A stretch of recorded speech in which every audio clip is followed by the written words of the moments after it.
yesterday we did problems like this, what we did in the opener today, where we're using a geometry idea of area to help us with multiplying things together.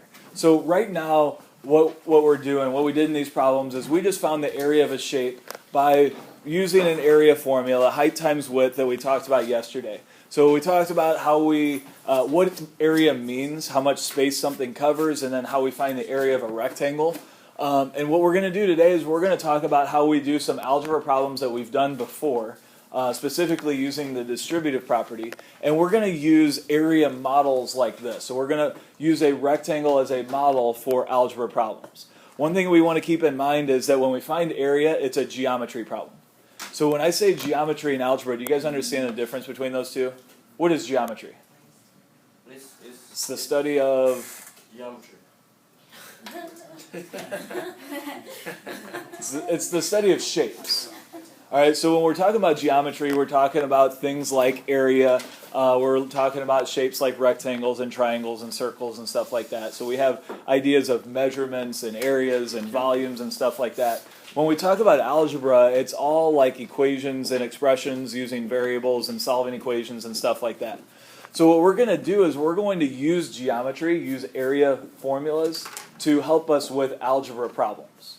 All right, so today we're going to use rectangles and rectangle area models to do the distributive property. All right, so go ahead and write this down for example 1. Earlier in the year we talked about the distributive property, and it's actually something you've done in past classes, right? And so if you ignore the rectangle here, just forget about this rectangle for a minute. If we gave you an expression like this and asked you to expand that or multiply it out, what would you do? All right, so we would multiply 3 times 4e and 3 times 5. You guys remember this? Does this visual look familiar? Yeah. So what we're doing here is that distributive property. We're not writing this down yet, guys. This is the algebra way to do it. We're gonna use geometry to do this problem. But basically what we have here is we have a group. The 4e plus 5 is grouped because it has the parentheses, and we're multiplying the 3 times that group. And since it's grouped together, we have to multiply 3 times everything in the group. All right, so to do that, we would multiply 3 times 4e and get 12e, and 3 times 5 gives us 15. Now, you're going to get a little annoyed by this, but the way we're going to do it now is actually going to be kind of a lot more work. All right, and not work like you have to think a lot more, but just more stuff to write down. And the reason we're going to do that is because we're going to use these area models for something later on that's more complicated, but we want to have a good grasp on how they work before we start getting into that stuff. So later on, we're going to use this for factoring, which is more difficult, and it's going to make things easier for us for factoring. So you're going to have to do a little bit more work now when we're doing the distributive property than we've done before, but then you're going to know how to do this when we do the factoring problems later on.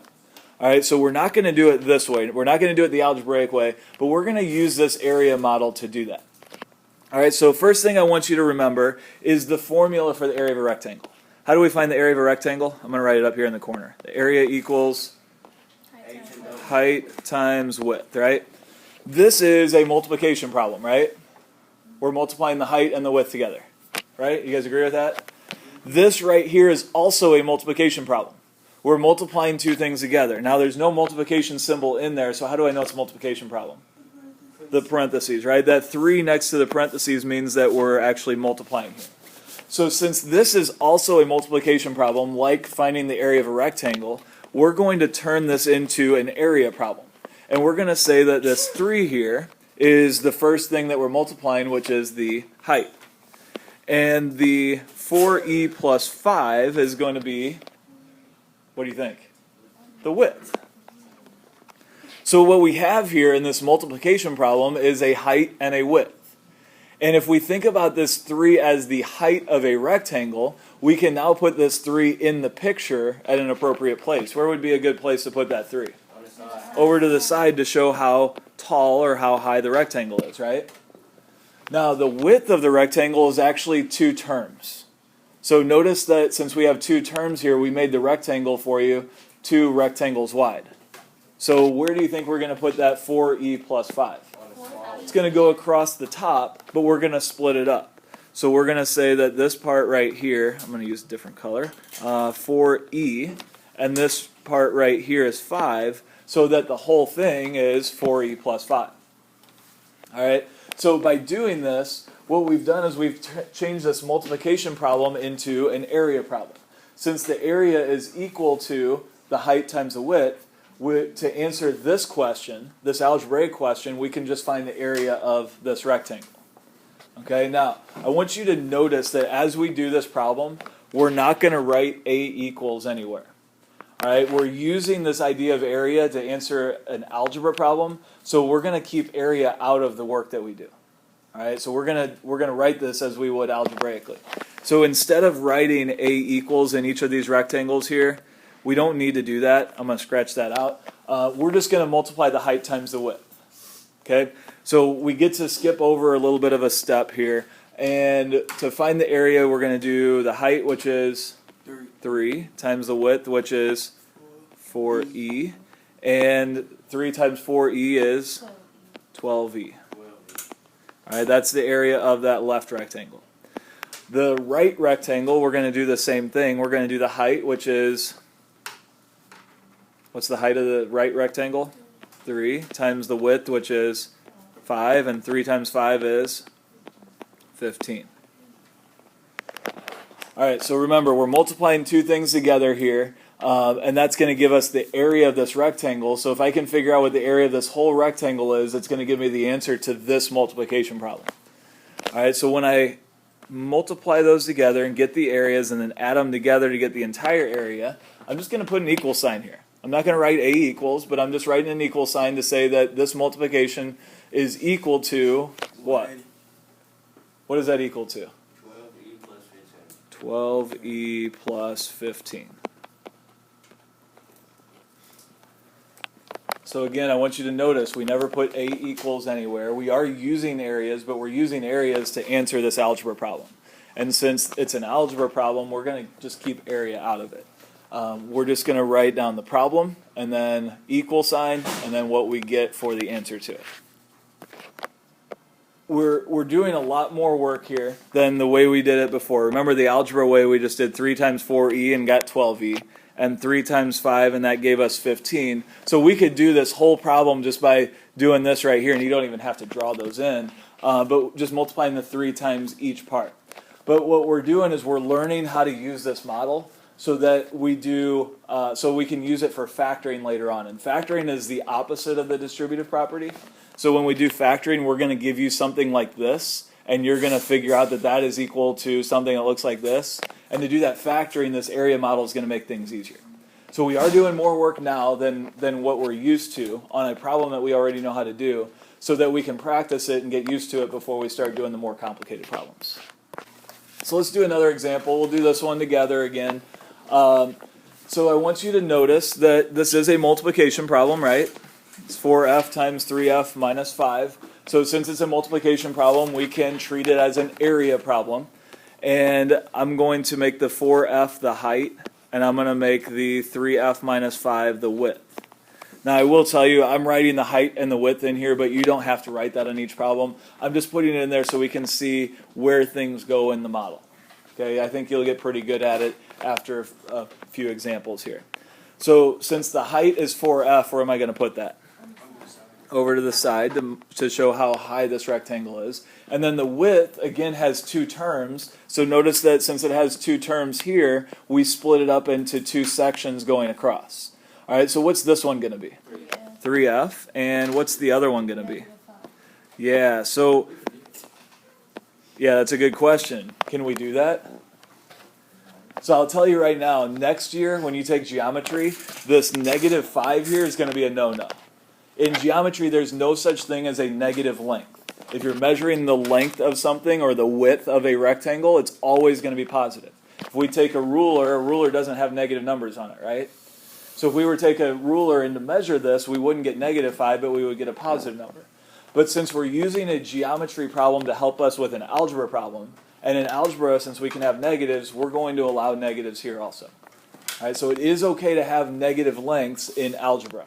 It's not okay to have negative lengths in geometry, which you'll learn more about that next year. All right, so the next thing we're going to do to answer this problem, this multiplication problem, is to find the area of this whole thing. And to find the area of the whole thing, we find the area of each one by itself. So we're going to do the height. What's the height of this one? 4f times the width, which is 3f, and get an area of 12f squared. That's the area of the first one. And then the second one, what's the height? 4f. Okay, that's also 4f times the width, which is -5, and 4f times -5 is -20f. Again, in geometry, it's not okay to have negative lengths, and it's also not okay to have negative areas, but in algebra, it's okay. There's nothing wrong with that. So even though we get a negative area here, that's okay because we're really doing an algebra problem here. Now that I found the area of each one, I want to find the area of the whole thing to answer this multiplication problem here. So I'm going to go up here and put an equal sign and write down what I get when I get the area of the whole thing, when I add all these together. So what am I going to have first? 12f squared. And then I'm going to add the areas together. So I'm going to do plus -20f. What do you guys think about that? It's kind of ugly, right? So there's actually nothing wrong with that. You can add a negative, but adding a negative is the same thing as what? Subtracting, right? So instead of saying plus -20f, let's just get rid of the plus there and make it 12f squared minus 20f. And that just looks a little bit nicer. And that's your answer. Why can't I combine these? One of the f has a square on it, right? So in this next example here, what's different about this problem than the ones we've done so far? There's two terms, right? It's still a multiplication problem, right? So it's still a height times a width. But in the height this time, there's two terms. All right, so there's actually a problem with the picture I have here, and your picture looks better. Why do we have a problem with this picture here? There's only 2 to 4. Yeah, well, so we're going to need 4 rectangles here, and the reason we're going to need 4 rectangles is because this has 2 terms, the height has 2 terms, but we only have one place to put the height. All right, so what we're going to have to do is we're going to have to split this up so that I have a place for each term. So one of them is going to be 2g, and the other one is going to be 1. Does that make sense? So we'll use this picture instead. And so when we have the height, which is 2 terms, that 2g plus 1, we can split up into 2 sections. 2g there, 1 there. And then the width, this one right here, that's going to go across. So at the top, we're going to have a 3g and a 4. Now that we've done that, this looks just like the problems we were doing yesterday and the problems we did in the opener, right? All right, so we're going to find the area of each one of these. Remember, we don't need to write A equals, though. We can kind of take a shortcut here. So to find the area of each one, we're just going to multiply the height times the width. And make sure you're showing all of that in each of the boxes. What's the height of this box here? 2g. What's the width of this rectangle? 3g. And so the area of the whole thing is 6g squared. And I'm going to circle that because I'm going to use that later. All right, then the next one over here, what's the height of this one? 2g times the width? 4. Make sure you're showing the height times the width in every one of these. 2g times 4 is 8g. Okay, then we move down to the bottom left one. What's the height of this one? 1. What's the width? 3g. What's 1 times 3g? 3g. 1 times anything is the same thing, right? All right, and then what's the height of this one? 1. What's the width? 4. What's 1 times 4? 4. All right, so the answer to this multiplication problem is what we get when we add all of these 4 areas together. Now, we're going to take a little bit of a shortcut here. What do you notice about 2 of these areas? They're the same. They're like terms, right? So since we have 2 of them that are like terms, when we add them together, we can go ahead and just combine them in one step. We don't need to write everything out and then combine them.